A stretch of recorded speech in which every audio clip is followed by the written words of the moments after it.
नमस्कार दोस्तों, आपका बहुत बहुत स्वागत है।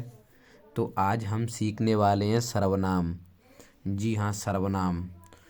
तो आज हम बिल्कुल बारीकी से सर्वनाम सीखने वाले हैं। अंत तक बने रहिए और आपकी समझ में मेरी कोशिश रहेगी अच्छे से अच्छे आपकी समझ में आए। तो हमने सर्वनाम की परिभाषा लिख ली है। इसे पढ़ना और समझना साथ साथ में शुरू करते हैं। तो परिभाषा इसकी मैंने लिख ली है। जो शब्द संज्ञा के स्थान पर प्रयोग में लाए जाते हैं उन्हें हम सर्वनाम कहते हैं। जैसे मैं, तुम, वह आदि। संज्ञा के स्थान पर कैसे, चलिए मैं बताता हूँ। तो देखो, ये एक वाक्य लिखा है कि राहुल एक अच्छा लड़का है। वह रोज स्कूल जाता है। उसके दो भाई हैं। वह पढ़ने में बहुत अच्छा है। तो यहाँ पे ये राहुल हो गया ना, ये हो गई आपकी संज्ञा। तो संज्ञा के स्थान पर जो आते हैं उन्हें हम सर्वनाम कहते हैं। जैसे राहुल एक अच्छा लड़का है, फिर उसके बाद आ गया वह, तो वह राहुल के स्थान पर ही आया है वह।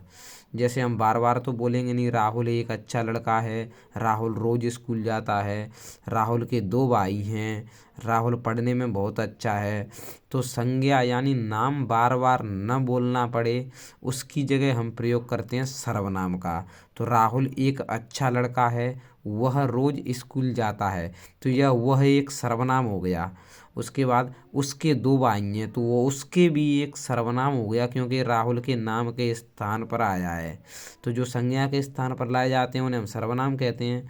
तो राहुल एक अच्छा लड़का है, वह रोज स्कूल जाता है, उसके दो भाई हैं, तो ये उसके सर्वनाम हो गया। वह पढ़ने में बहुत अच्छा है। ये तीनों वर्ड राहुल के नाम के बदले में आए हैं। अगर ये वर्ड नहीं होते तो हाँ, राहुल का नाम होता कि राहुल एक अच्छा लड़का है, राहुल रोज स्कूल जाता है, राहुल के दो भाई हैं। सॉरी, यहाँ पर के नहीं लिखा है, राहुल इसके, हाँ हाँ हाँ, उसके में आ गया ना के। तो राहुल के दो भाई हैं, वह पढ़ने में बहुत अच्छा है। तो संज्ञा के स्थान पर जो शब्द लाए गए उन्हें कहते हैं हम सर्वनाम। तो यहाँ पर वह, उसके, वह, ये हो गए आपके सर्वनाम। चलिए परिभाषा की ओर। तो देखिए, जैसे उदाहरण लिख दिया, मैं, तुम, वह आदि। अब इसके बाद इसके भेद हैं, जो इसके प्रकार हैं वो दिए हैं, उनको एक एक से समझेंगे। तो इसके भेद निम्न हैं। नंबर एक पर आ गया अपना पुरुषवाचक सर्वनाम। तो पुरुषवाचक सर्वनाम क्या है? जो शब्द पुरुषों यानी पुरुष या स्त्री, पुरुषों का मतलब ये नहीं कि पुरुष ही पुरुष आए, स्त्री कहने का मतलब दोनों आते हैं उसमें, पुरुषों या स्त्री के नाम के बदले आते हैं, पुरुषवाचक सर्वनाम कहलाते हैं। जैसे मैं, मेरा, हमारा, मुझको आदि। इसके भी तीन भेद होते हैं। चलिए उनको भी लिख लेते हैं। तो जैसा कि मैंने बताया कि पुरुषवाचक सर्वनाम वे शब्द जो पुरुषों यानी पुरुष या स्त्री दोनों हो सकते हैं, के नाम के बदले आते हैं, पुरुषवाचक सर्वनाम कहलाते हैं। जैसे मैं, मेरा, हमारा, मुझको आदि। इसके भी तीन भेद होते हैं। तो पहला भेद होता है उत्तम पुरुष। तो जिन शब्दों का प्रयोग अपने लिए हो वह उत्तम पुरुष कहलाता है। जैसे मैं, तो मैं का प्रयोग अपने लिए कर सकता है, कोई कुछ कहेगा तो ऐसे मैं या मेरा, हम, हमारा, इन शब्दों का प्रयोग अपने लिए होता है, खुद के लिए। जैसे मैं, मेरा, हम, हमारा, मुझको, हमको आदि। तो जो खुद के लिए प्रयोग किए जाते हैं वह कहलाता है उत्तम पुरुष। नंबर दूसरे पर आता है मध्यम पुरुष। उसको भी लिखते हैं। तो ये हमने मध्यम पुरुष भी नोट कर लिया है और इसके साथ अन्य पुरुष भी नोट कर लिया है। चलिए इन्हें पढ़ते हैं। तो जिन शब्दों का प्रयोग श्रोता के लिए होता है वह मध्यम पुरुष कहलाता है। जिन शब्दों का प्रयोग श्रोता के लिए होता है वह मध्यम पुरुष कहलाता है। यहाँ पर एग्जाम्पल में यहाँ पर आपके सामने लिखने वाला हूँ। जैसे उदाहरण के लिए, अब आप दिमाग लगाओ, जिन शब्दों का प्रयोग श्रोता के लिए होता है, कहने का मतलब है जो सुनने वाला है उसके लिए होता है, वह मध्यम पुरुष कहलाता है। तो इसके एग्जाम्पल है, पहला तू, तुम, तुम्हारा,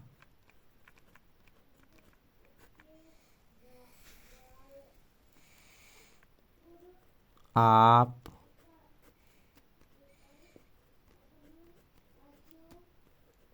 आपका आदि। तो जिन शब्दों का प्रयोग श्रोता के लिए होता हो वो मध्यम पुरुष कहलाता है, जैसे तू, तुम, तुम्हारा, आप, आपका आदि। अन्य पुरुष, तो जिन शब्दों का प्रयोग वक्ता एवं श्रोता के अतिरिक्त किसी अन्य के प्रति हो उसे अन्य पुरुष कहते हैं। इस जैसे यह, ये, वह, वे आदि। अब चलिए तीनों को एक साथ समझते हैं कि उत्तम पुरुष में दिया है जिन शब्दों का प्रयोग अपने लिए हो वह उत्तम पुरुष कहलाता है, जैसे मैं, मेरा, हम, आपका, मुझको, हमको आदि। तो देखिए जैसे मैंने कोई बात कही कि मैं घर जा रहा हूँ, तो जो कहने वाला जो वक्ता है यानी जो कह रहा है, जैसे मैं कह रहा हूँ कि मैं घर जा रहा हूँ, तो यहाँ पर मैं हो गया उत्तम पुरुष, और जो सुनने वाला है उसको बोलते हैं हम मध्यम पुरुष। जो सुनने वाला है उससे बोलते हैं मध्यम पुरुष। जैसे मैंने कहा कि तुम कहाँ जा रहे हो, तो कोई तो सुनने वाला हुआ वहाँ पर, तो तुम हो गया वो हो गया मध्यम पुरुष। जैसे जो कहने वाला है वो हो गया उत्तम पुरुष, और जो सुनने वाला है वो हो गया मध्यम पुरुष। और अन्य पुरुष की बात की जाए तो जिन शब्दों का प्रयोग वक्ता एवं श्रोता के अतिरिक्त किसी अन्य के प्रति हो उसे अन्य पुरुष कहते हैं। जैसे उदाहरण के लिए यह, तो मान के चलो कि हमने कहा कि यह एक किताब है, तो यह एक किताब है, तो हमने कहा जो कहने वाला है वो हो गया उत्तम पुरुष, और जो सुनने वाला है वो हो गया मध्यम पुरुष, और जिसके बारे में बात की जा रही है वो हो गया अन्य पुरुष। तो यहाँ किताब के बारे में बात की जा रही है तो यहाँ पर यह आया है, तो यह किताब के बारे में हो गया, तो यह हो गया आपका अन्य पुरुष। ऐसे हमने कहा कि वे घर जा रहे हैं, या वे कुछ कर रहे हैं, वे खाना खा रहे हैं, तो हम अगर वे कह रहे हैं तो मान के चलो दूसरे से कह रहे हैं, जैसे मध्यम पुरुष है, तो जो सुनने वाला है वो मध्यम पुरुष है। जैसे मैंने कहा मैं घर जा रहा हूँ, तो यहाँ पर मैं उत्तम पुरुष हो गया, और जिससे हम बात कर रहे हैं वो मध्यम पुरुष हो गया। और अगर किसी अन्य व्यक्ति की बात चल रही है, जैसे हमने कहा कि वे खाना खा रहे हैं, तो अन्य व्यक्ति हो गया अन्य पुरुष। चलिए इसे एक वाक्य द्वारा समझ लेते हैं। तो देखिए जैसे ये वाक्य, राहुल ने कपिल से कहा कि आज सोनू घर आ रहा है, तो राहुल ने कपिल से कहा, तो यहाँ पर राहुल हो गया उत्तम पुरुष, और राहुल ने कपिल से कहा, तो जिससे कहा जो श्रोता है, सुनने वाला श्रोता, वो हो गया मध्यम पुरुष। कि कपिल आज, हाँ सॉरी, कि आज सोनू घर आ रहा है, तो ये हो गया आपका अन्य पुरुष। तो ये कहने वाला है उसके स्थान पर जिस सर्वनाम प्रयोग होता है वो मैं होता है, मैं या मुझको या मेरा, जो हमने बताए थे। और जो श्रोता है यानी ये कपिल है, तो राहुल ने कपिल से कहा कि आज सोनू घर आ रहा है, तो ये हो गया उत्तम पुरुष, और ये हो गया मध्यम पुरुष जो सुनने वाला है, और जिसके बारे में बात की जा रही हो वो हो गया अन्य पुरुष। लेकिन यहाँ पर सर्वनाम की जगह संज्ञा दी हुई है कि राहुल एक नाम हो गया तो नाम तो संज्ञा हो गई, लेकिन ऐसे सर्वनाम की दृष्टि से देखा जाए तो राहुल की जगह मैं हो सकता है या हम हो सकते हैं, और यहाँ पर कपिल की जगह तू या तुम या आप हो सकते हैं, और सोनी की जगह वे या वह हो सकता है। यही इसमें दिया गया है।